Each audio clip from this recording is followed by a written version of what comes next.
Good afternoon and welcome to Newsline here on ELBC Radio. For the next 30 minutes, we bring you news from Liberia and other parts of the world.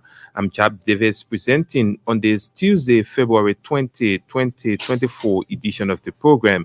And top stories coming up, President Joseph Boakai nominates additional officials in government affecting several ministries, agencies, and local government.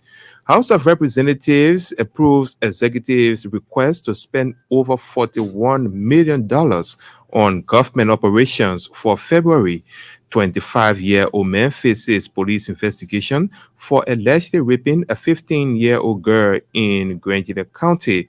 And away from home, Guinea's military junta dissolves government and seals country's borders. We have all of these stories plus more coming up. But first, Vavli Kamara with a bulletin of news. President Joseph Boakai has made additional nominations. President Joseph Boakai has made additional nominations in government affecting several line ministries, agencies, and local governments.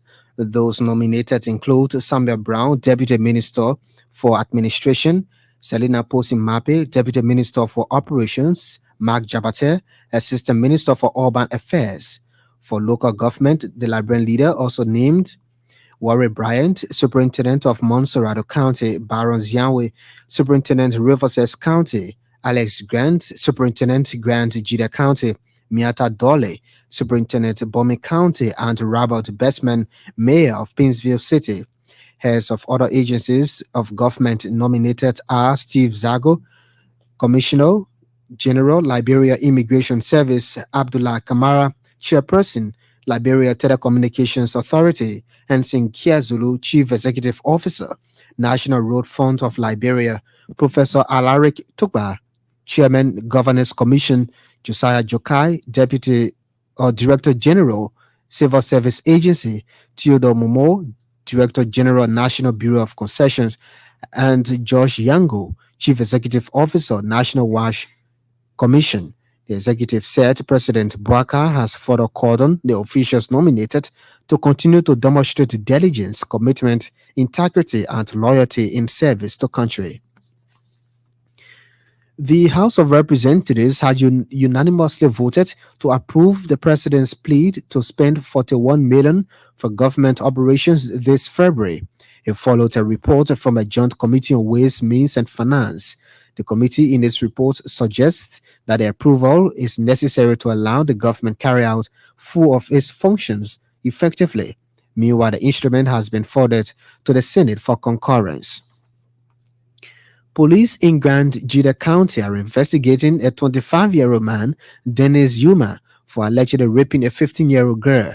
Suspect Yuma reportedly carried out the act in the home of the victim in Bagbaville. A correspondent said the mother of the victim, upon getting home, alarmed and residents in the community alerted the police, but the suspect escaped the scene. Suspect Yuma was later apprehended by the residents and turned over to the police for investigation.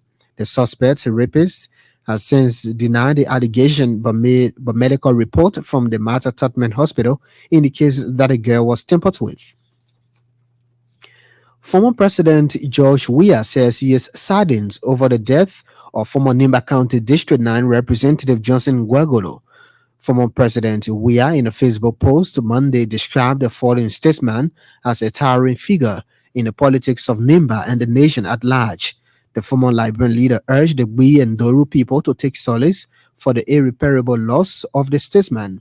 The late Johnson Gwegolo was a staunch supporter of the former ruling CDC government. The former Nimba County lawmaker died on Monday at the St. Joseph Catholic Hospital following a brief illness.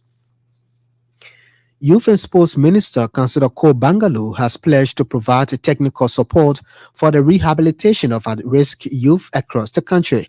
Minister Bangalore said the ministry will provide capacity building trainings for at-risk youth during the rehabilitation and detoxification exercise.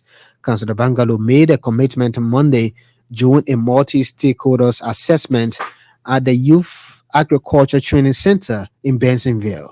We have a team now that is working out the modalities to ensure that this is effectuated immediately. The president has said this is his priority, and no one wants to get in trouble. So we work in line with the president's priority and his concern about these young people so that they can become useful citizens. The Youth and Sports Minister said government is working out modalities for the refurbishment of the youth center in Bensenville.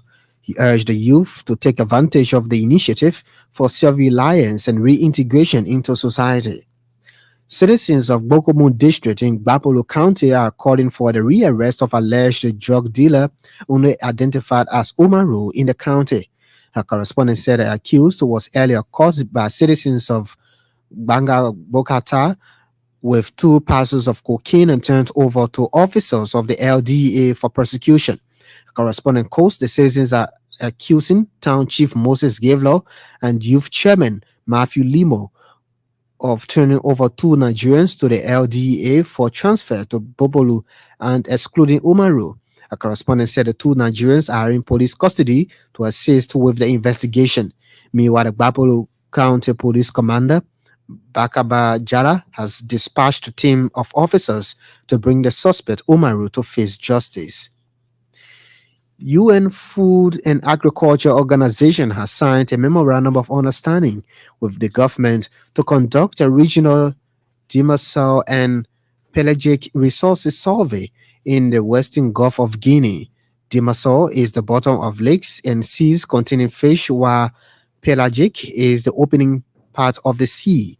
The signing ceremony on Monday in Monrovia marks a significant milestone in a commitment to sustainable fisheries management and the promotion of food security in the region. In a release, FAO will conduct the survey through the Institute of Marine Research and also provide other services, including technical inputs contained in the document. Under the MOU, NAFA will be responsible for obtaining all clearances, authorizations, licenses, and necessary permits by government for the vessel and all personnel assigned to the project. And Liberia has been joined against Djibouti in the preliminary rounds of the 2025 Africa Cup of Nations. The first leg takes place in Djibouti during the FIFA International Week commencing March 20 to the 26th. Liberia has the chance to finish the tie back home in the return leg at the SKD Sports Complex in Painesville. New Lone Star coach Mario Morisica was unveiled by the LFA on Monday with a mandate to qualify the team for the football showpiece in Morocco in 2025. His first hurdle is to get past Djibouti and move into the next stage of the qualifiers. Vavli Kamara and the news bulletin. You're listening to News Line here on ELBC Radio. We are also live online at www.elbcradio.com. One of the top stories we're following this afternoon: House of Representatives approves executive's request to spend over $40 million on government operations for February. To this one, President Joseph Boakai has made additional appointments, that's nominations in government affecting several line ministries and agencies. The ministries and agencies include Internal Affairs, Youth and Sports, Health, Liberia Immigration Services, Education, Transport, Labor, Foreign Affairs, Post and Telecommunications, among others. Vasta Talu has been reading through an executive mansion release and now reports. The release named Samuel Brown